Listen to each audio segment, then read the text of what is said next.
Dude, are you gay, man? Yeah, I'm a gay man. Yeah, I'm a gay man. Gay man. Hello everyone, you on my YouTube channel and with your show Talk with a Gay, and I, Nikita Tomilov. In my guest today, performancer, Ceven Knowles. Ceven, hello. Hello, how are you? Tell me about yourself. I mean, who are you, where are you from, how long time you live in Berlin? Okay, so my name is Ceven Knowles. I am 45 years old and I grew up in the United States. I immigrated to Europe in 2004 and became a German citizen in 2010. Mm-hmm. And I produce events. I'm a performer and filmmaker as well. It's great. You are working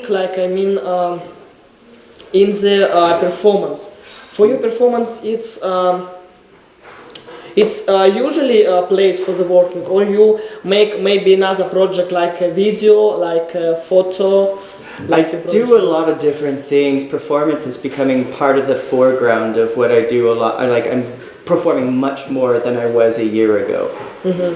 And it seems to be some place where I can also bring in my work as a video artist and background video, and it's very complex if you want it to be. So. How much time ago you know what you start feeling yourself like LGBT community, and how long time ago you know what you are gay? I came out very early. Actually, I came out at about 14 years old in 1988, and that was at the height of the AIDS epidemic in the United States. So there was a lot of stigma. There was a lot to be worried about back then. You now say what it's a lot of stigma. For you it will be strong. For you it will be difficult because I know what so many people when know what I'm gay. It's just like no, it's not for me. It's not about me. You feeling this? Well, when I was coming up with when I was going through those feelings and processing that. I come from a very, very poor, very uneducated background. A lot of people around me didn't have jobs, they didn't have opportunities, they felt very displaced in society, and there was a lot of judgment about anybody who was different. And for me, I wanted something different for myself. I couldn't see myself living that same life, and it wasn't a choice so much like, okay, I think I'm going to be gay now. It's more like, I'm so used to feeling different from everybody around here that if I don't trust myself and I don't say something, I'm just going to get lost in all of this.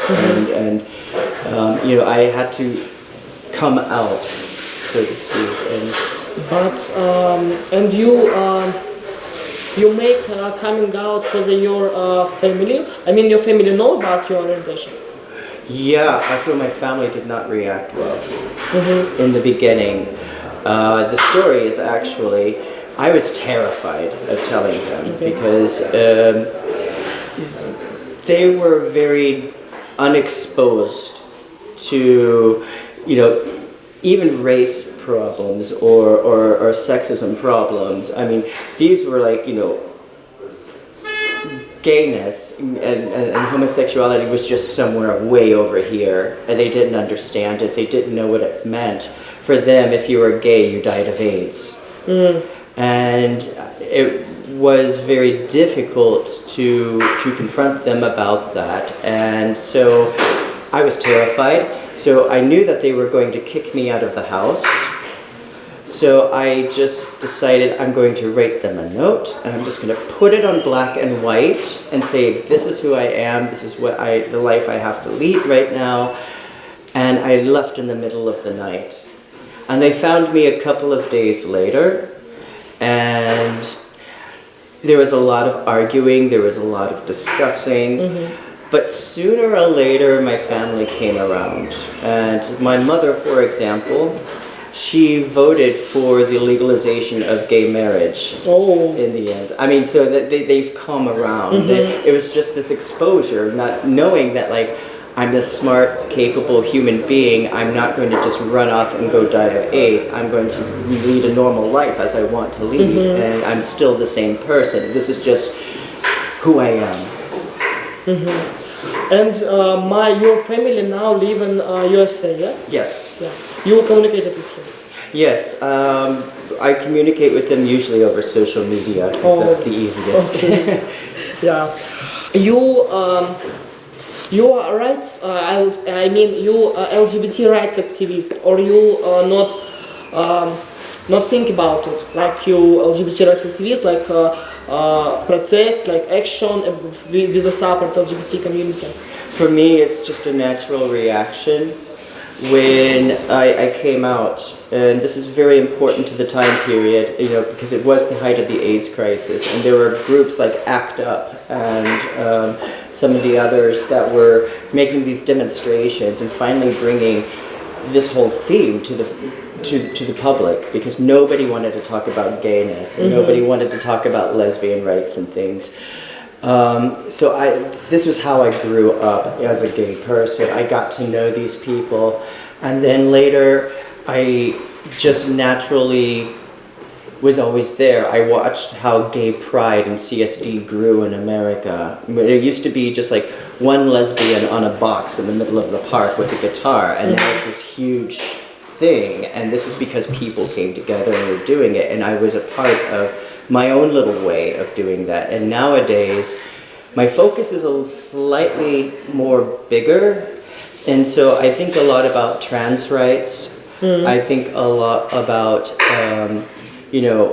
equality on even like people of color, marginalized people. If you are gay and black or trans, your life expectancy of a black trans woman is 35 years old. Oh.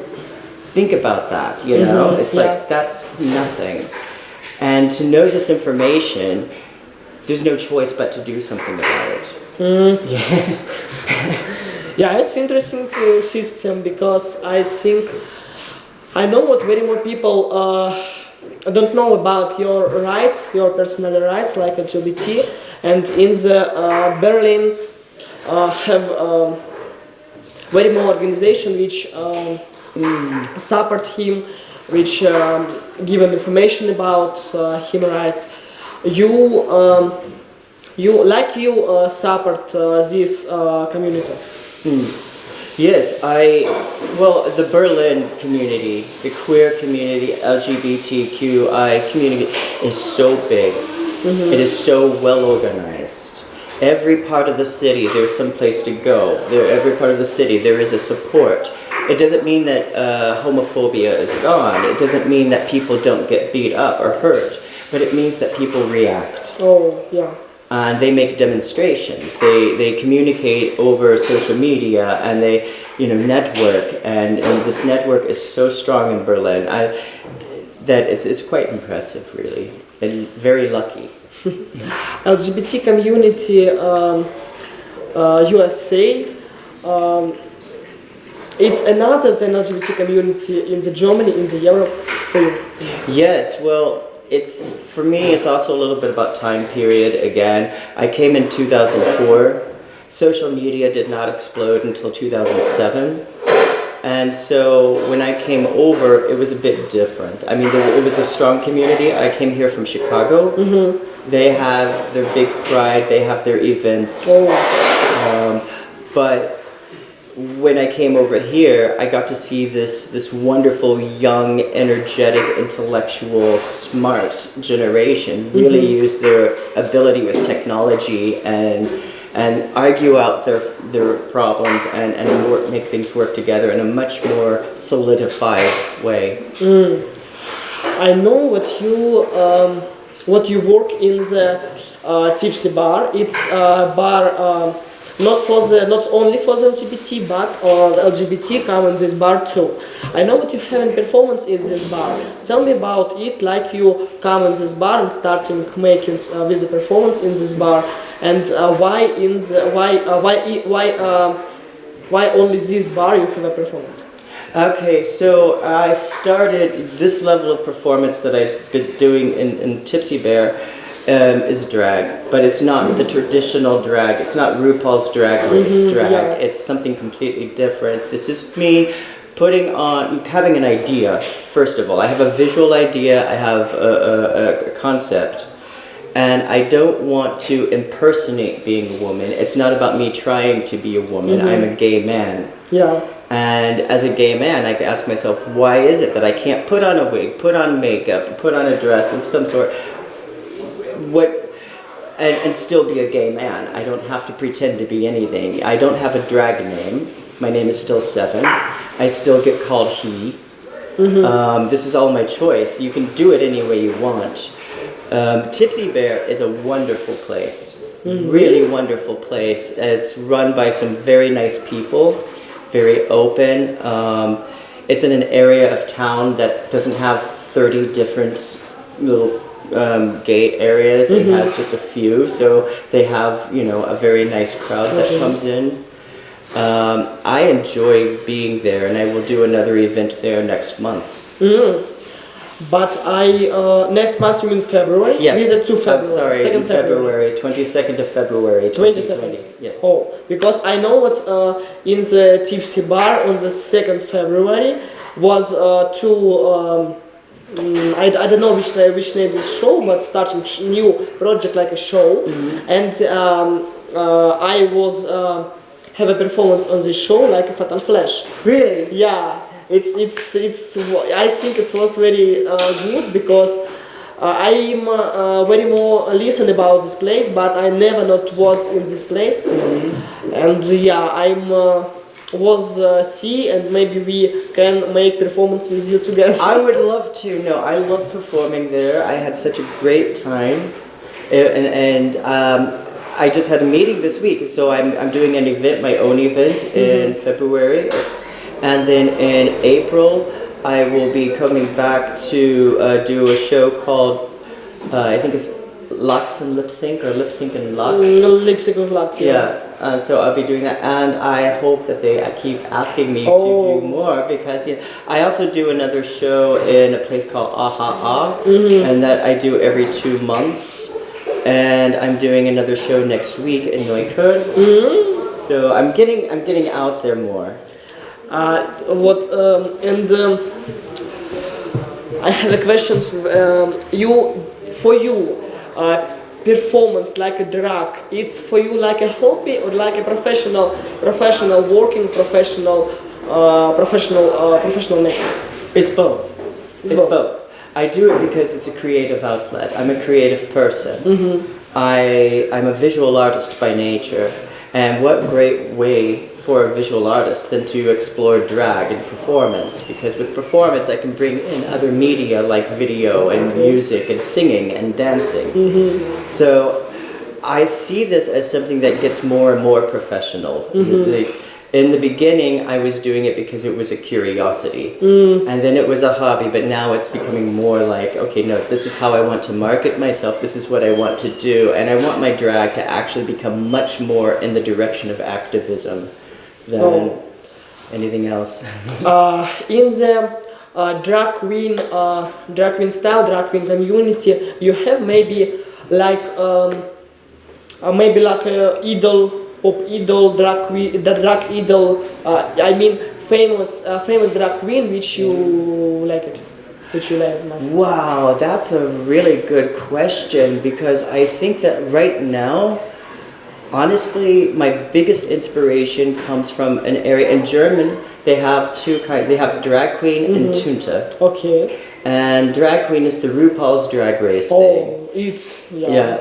And then Tunte is a more political, boys in dresses and people gender bending and people non-conforming and using, their abilities to write books and organize demonstrations and help the community. And to say like there's not one name, but it's really the entire German Tunte community that completely inspires me, because there's so much to see and do and learn, and every time I'm in an area, I'm just like confronted by my own ideas, or I'm learning something. Or as far as like the biggest name ever, I think probably would be like Divine, because Divine was sort of punk rock. Yeah. If you would meet you drag performancer face to face, what you ask from him, and maybe what you tell him? What would I tell him? Okay, what more can you do? Okay. It's very interesting. Okay. On the last, I wanna what you wish my Viva something, because I know what this episode was watching so much Viva, like LGBT community, like another people. And I want what you want to say, what you want to wish my Viva, and what maybe they feeling yourself better, feeling yourself so much lovely, so much happy. I would say that as an LGBTQ person, on that side, trust yourself. There is a world out there that is very strong, very supportive. It's bigger than anything you've ever seen before. So just trust yourself, network, research, find out where these people are, go there as fast as you can, and get the support that you need to become the person you are. As a person outside the LGBTQ community, I would say listen. Actually, just listen and recognize that the LGBT community is a group of human beings. And every human being deserves the right to live and exist in peace without, all these extra judgments. Okay, thank you. Okay, thank you what you come to me. Thank you what you answer on my question. Thank you for having me. I'm very honored. I hope what we see on our performance, maybe in the Tipsy Bar, maybe on the another place. Thank you. Please, thank you. All right.